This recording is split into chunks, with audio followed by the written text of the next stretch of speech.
They didn't know who he was. They thought he was just another passenger.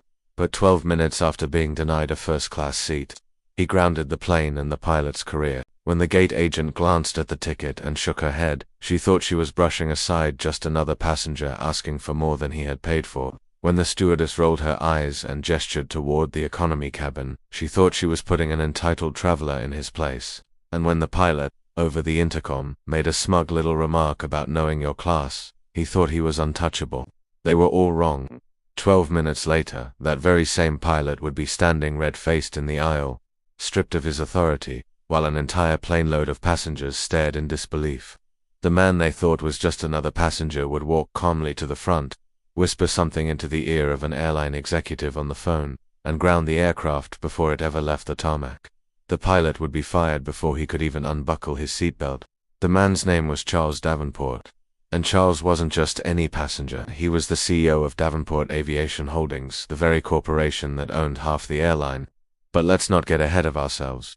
This story isn't just about power. It isn't just about a man with influence teaching a lesson. It's about respect denied, demanded, and finally reclaimed. It all began on a warm Thursday afternoon at JFK International Airport. Charles, dressed in his usual understated navy suit and carrying only a slim leather briefcase, approached the counter with the same quiet confidence he had carried for decades. He wasn't flashy, and he didn't wear his wealth like a crown. He had learned, long ago, that true power rarely needed to be announced. But that day, something would test him, something so small it seemed almost laughable at first, a seat assignment. A piece of paper that said economy. Charles had always flown first class. Not because he demanded luxury, but because it afforded him quiet space. The ability to think in peace before meetings that could change the trajectory of entire companies. But when he asked about his seat being moved forward, the agent smirked. "Sir," she said, tapping her manicured nails against the counter, "first class isn't for everyone." Her tone wasn't firm. It wasn't professional. It was dismissive. Charles felt it in his chest, the subtle sting of prejudice, the kind that doesn't scream but whispers. He'd felt it before. A black man in a tailored suit, carrying himself with dignity, and still, to some, he was less than. He didn't argue. He didn't raise his voice. He simply nodded, thanked her, and walked onto the plane. But 12 minutes later, that nod would turn into an earthquake. The cabin smelled of recycled air and fresh coffee. Passengers shuffled down the narrow aisle, lifting bags, apologizing for bumped elbows, murmuring about connections and delays.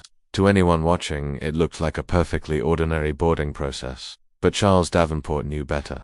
He placed his briefcase gently under the seat in front of him, settling into a cramped economy chair that pinched at his shoulders. It was a chair that hadn't been designed for someone who negotiated billion-dollar contracts, a chair that creaked as though offended that a man of his stature had dared to sit in it. He didn't care about the seat itself. It wasn't about legroom, champagne, flutes, or white linen meals. No. What stung was the look. That smirk from the gate agent, the sharp edge in her voice that sliced him down to less than. As he fastened his seatbelt, he could still hear it echoing.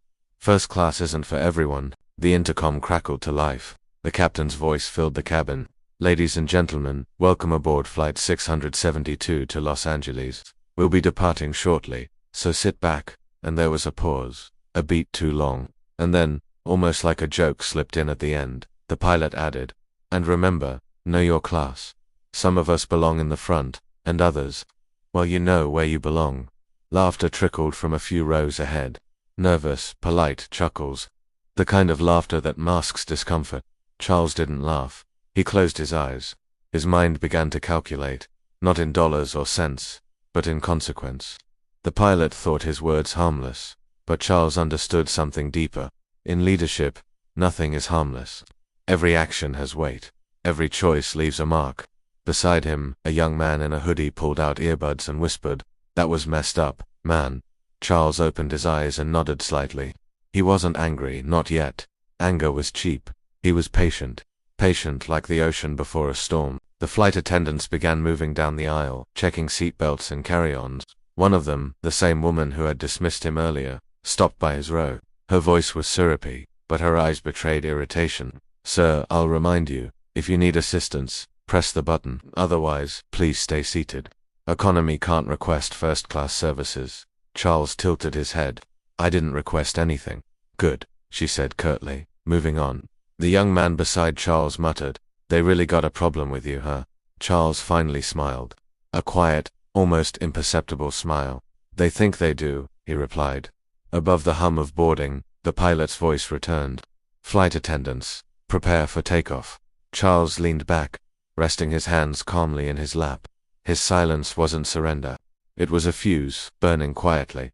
In exactly 12 minutes, it would ignite, and when it did, the laughter, the smirks, the arrogance, all of it would collapse like a house built on sand. The storm was coming. The plane began to taxi, its metal body trembling like a beast, straining against a leash. Passengers adjusted their trays, children squirmed, flight attendants snapped open overhead bins one last time. To the untrained eye, nothing was unusual, but Charles Davenport knew he was sitting at the center of a storm waiting to unfold. He wasn't a man who reacted impulsively. Decades of boardrooms, acquisitions, and hostile takeovers had trained him in restraint. He knew the value of silence, the weight of timing. The insult wasn't new to him, but the setting was different. This wasn't a private slight behind closed doors. This was humiliation served to him on a public stage, and the audience had chuckled. That changed everything. The captain's voice echoed again. "Cabin crew, prepare for departure. And let's hope the folks in the back remember," he chuckled. To stay in their lane, this time the laughter was louder.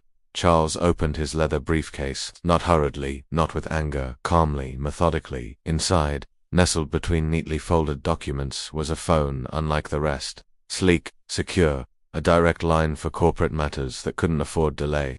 The young man beside him glanced over. "That's not a regular phone, is it?" Charles didn't answer. He tapped a sequence only he knew, and within seconds, the call connected. "Davenport Holdings, Corporate Operations," came a crisp voice on the other end. "This is Charles," he said evenly. "Put me through to the aviation division. Now." There was no hesitation, no transfers, no waiting on hold like an ordinary passenger. In less than 20 seconds he was speaking with an executive who controlled the airline's heartbeat. "Charles, is everything all right?" the executive asked, his voice tight. Calls from the CEO during a flight weren't routine. Charles leaned slightly, lowering his voice so only his seatmate could overhear. "I'm on flight 672. There's a problem with the crew. The captain has violated both protocol and dignity. Ground this plane immediately. I'll take it from there." A pause. Sharp, nervous breathing on the line. "Understood, sir.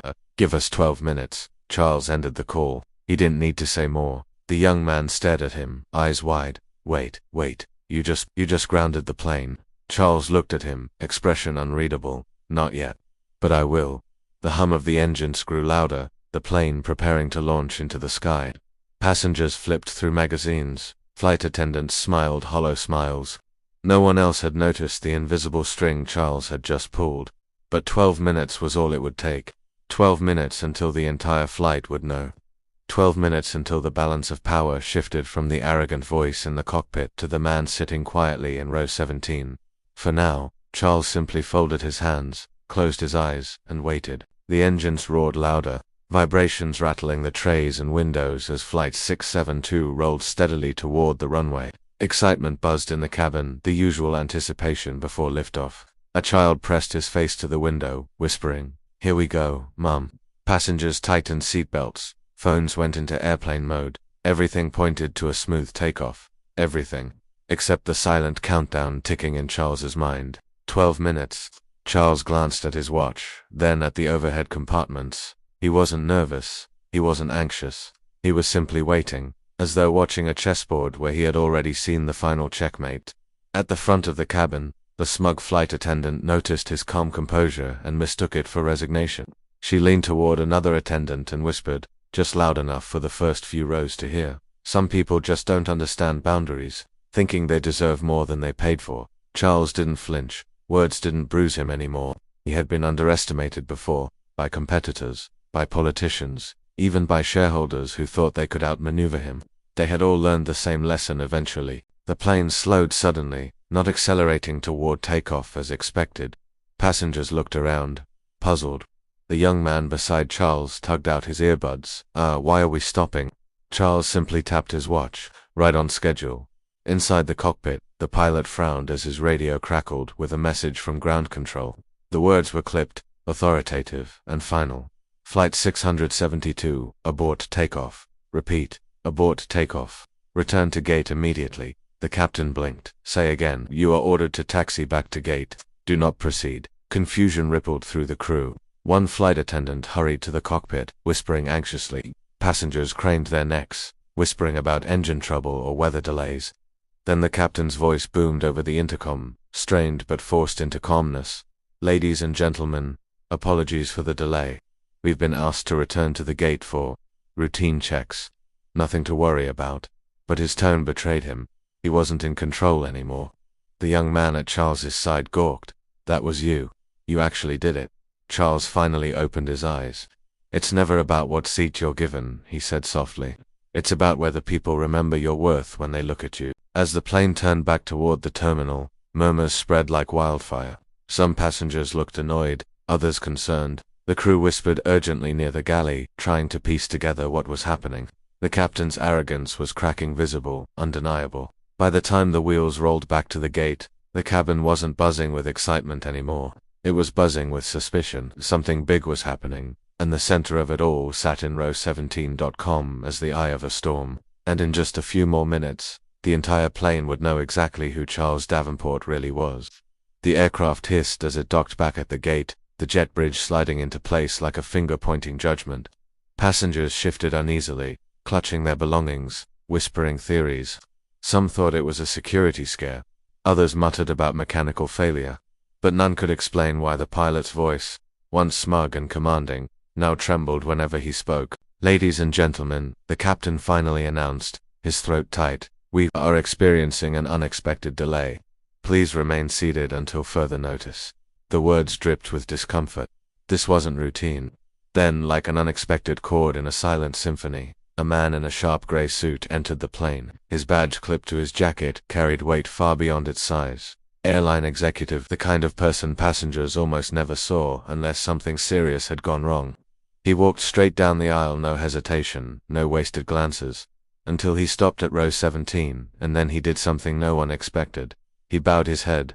Mr. Davenport, he said quietly, his voice carrying in the stunned silence. We received your call. The matter is being addressed.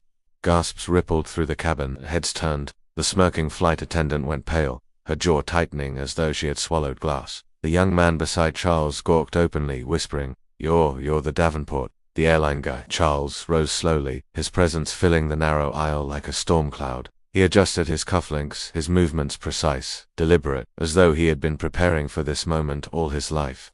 The executive glanced nervously toward the cockpit. Within moments, the captain himself was summoned. He stepped out, still in his uniform, but the arrogance that had laced his voice earlier was gone, replaced by a nervous sheen of sweat across his forehead. Captain, the executive said firmly, you are relieved of duty, effective immediately. The words struck the cabin like lightning. Passengers gasped. Some covered their mouths. Others leaned forward, unable to believe what they were witnessing. The man who had mocked knowing your class was being stripped of his authority in front of the very people he had belittled. Charles didn't raise his voice. He didn't gloat. He simply looked at the captain and spoke with the quiet strength of a man who had endured worse insults and risen above them every time. Respect isn't a luxury seat, Charles said evenly. It's not reserved for the few at the front. It's owed to every soul who walks through that gate. You forgot that. The captain opened his mouth as if to protest, but no words came. His career had just ended, not with a headline in the press, but in the judgmental silence of his own passengers. The executive turned to Charles. We'll prepare another aircraft immediately. First class, of course, and the crew will be different. Charles shook his head. First class isn't necessary. He glanced around at the passengers who had witnessed it all, their eyes wide, their silence heavy with newfound respect. Just make sure the people flying your planes remember that dignity travels with every ticket. With that, he returned calmly to his seat. No drama, no triumphal smirk, just quiet authority. And as the former captain was escorted off the plane, row 17 no longer looked like the cramped middle of economy class. It looked like the true front of the aircraft, because power had never sat in the seat. It had always sat in the man.